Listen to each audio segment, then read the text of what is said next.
Le vin coule à flot, de nouveau sur les terres de l'AOC-Gaillac, une fête qui signe un retour à la normale pour les vignerons après une année marquée par la crise sanitaire. Les marchés sont quand même bien maintenus dans l'ensemble, un peu moins de restaurateurs parce qu'ils ont été fermés pas mal de semaines. Mais dans l'ensemble, ça va pas trop mal, les gens ont bien joué le jeu, sont bienvenus à la maison. On peut vous faire goûter quelque chose? L'occasion d'écouler les stocks avant la prochaine cuvée, déjà dans un coin de la tête, mais les vignerons, comme Thibaut, ne savent pas vraiment à quoi s'attendre. C'est une année où il fait que pleuvoir, donc il y aura des raisins, mais c'est vrai que ça sera pas comme d'habitude. Il y a le gel, un peu de maladie, et du coup, on attend d'avoir dans les cuves pour voir ce que ça va donner vraiment.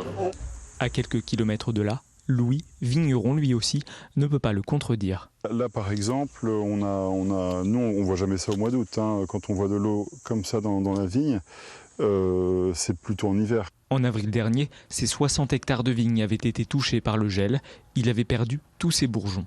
Donc la vigne est repartie de zéro après les gelées.